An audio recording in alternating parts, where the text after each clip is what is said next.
চাটমোহরে বড়াল নদের পাড় থেকে ৫ মাসের শিশুর মরদেহ উদ্ধার। পাবনা চাটমোহর উপজেলার গুনাইগাছা ইউনিয়নের মণ্ডলপাড়া বড়াল নদের পাড় থেকে ৫ মাস বয়সী এক শিশুর মরদেহ উদ্ধার করা হয়েছে। আজ শনিবার সকাল ৭টার দিকে শিশুটির মরদেহ উদ্ধার করা হয়।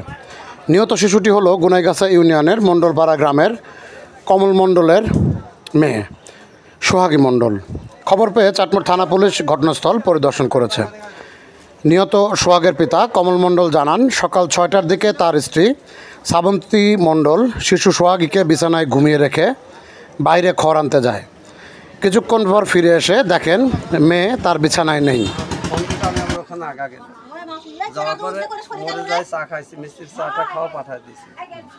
পাঠায়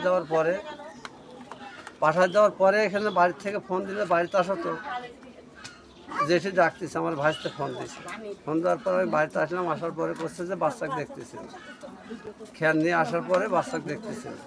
তখন এই বাচ্চাকে মনে করেন সাল পালক সব চার মুড়ি দিয়ে খোঁজাখোঁজির জন্য মনে করেন সেটা হয়ে গেল, মানে এদিক গেল ওদিক গেল। আমি আবার এখান দিয়ে ঢুকে মনে করেন ঝাড় দিয়ে যায় সাথে গুনাইগাছা যায় ভ্যানে উঠছি।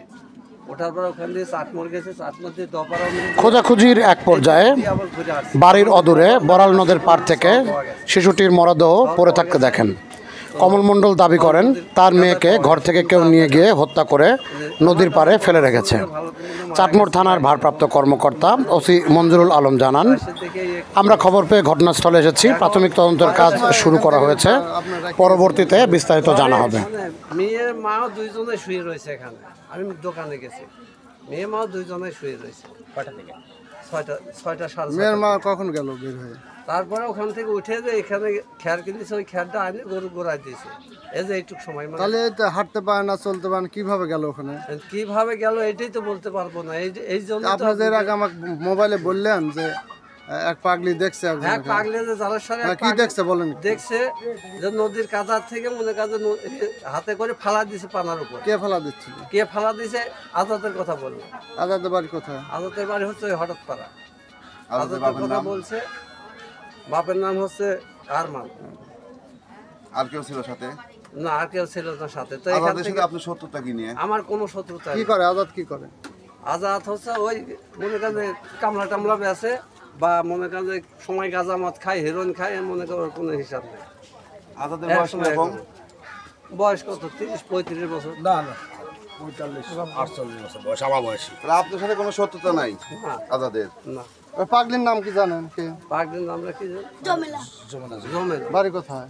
বাড়ি ওই দেখছে। হয় ওই দেখছে, মানে এই পাশে নদী আছে, নদীতে নিয়ে যায় পানি ফেলাইছে। লাশ তুলে নিয়ে আসলে কেন পরে? হ্যাঁ, লাশ আমার বাড়িওয়ালা তুলে নিয়ে আসে। আপনার বাড়িওয়ালা যখন রাখি গেল কি ঘুমান্ত অবস্থা রাখছিলেন না এমনি? না, এমনি ঘুমান্ত অবস্থায় আছে, ওই অবস্থায় ছিল। আচ্ছা, বলেন বলেন বলেন, সকাল থেকে বলেন। সকালে মেয়ে ঘুমাচ্ছিল, উঠে দেখি ওর বাপ মনে গেছিল দোকানে, বাড়ি ছিল না। সবাই ঘরে শুয়ে দরজা দেয়া ঘুমাচ্ছে। আমি গেছি খেয়াল আনতে, মনে আধা ঘন্টা কি 1 ঘন্টা হয়েছে। আসি দেখি আমার মেয়ে নাই। এই মেয়ে সারা পাড়ায় খুঁজে খুঁজে আর পাচ্ছিনি, গেছি ওইদিক গেছি। এক পাগলি করছে যে কিনা কোলে কোলে আসি গাঙে ফেলা দিছে। তারপরে সেই মেয়ে তুলিলে আইছে। ওই পাগলি করছে, আজাদ ফেলাইছে।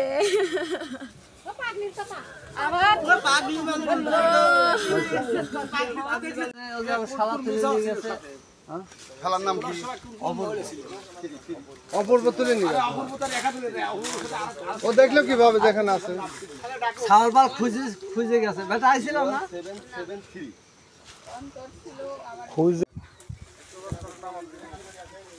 কলতেন মলতেন নাই, কিছু না। এটা চাউলের তেনা। হ্যাঁ, এটাই চাউলের তেনা। তেনা দেখতেছি। এই তেনা যা কিসে দেখেন তো? এই তেনা কা?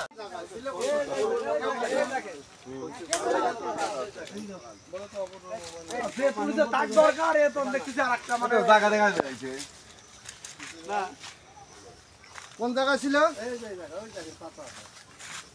কিসের পাতা? দেন তো রহিম ভাই কি অবস্থা? ওই যে লিচুর পাতা ওই জায়গা। ওই যে আজকে আপনাদের এলাকার যে ঘটনা এটা সত্যতা নিশ্চিত করেন, আর হচ্ছে হলো আপনারা কি মনে করতেছেন এর বিচার চান কিনা দোষীদের? ঘটনা হচ্ছে এখানে আসলে তো এভাবে জানি না, আমাকে ফোন দিল, প্রথম ফোন দিছে থানা থেকে, তারপরে দ্বিতীয় ফোন দিছে আমাকে মেম্বার সাহেব, যে বললে এই ঘটনা একটা বাচ্চা নদীতে নিয়ে যায়, কে ফালা দিছে, কে মারছে, কারা মারছে এটা কেউ জানা নাই। ছোট বাচ্চা, আরে বাচ্চা তো যাইতে পারবে না, বাচ্চা যেই হোক নিয়ে গেছে, যেই হোক নিয়ে যায় পানিতে ফেলে, মারার পর ফেলুক আর হলো ইয়ে করুক, সেটা হলো পোস্টমর্টমে বুঝতে পারবে। তবে ঘটনা যেই করুক এটা চক্রান্তমূলক কাজটা করছে, এটা আমার যেটা বিশ্বাস, এবং সেই বিশ্বাসের লক্ষ্যে আমি চাচ্ছি যে অবশ্যই দোষীর শাস্তি হোক এবং দোষীকে বাইর করা হোক, যে কোনোভাবে বাইর করার একটা প্রক্রিয়া হোক, এবং সেখানে প্রশাসনকে যতটুকু পারি সহযোগিতা করবো।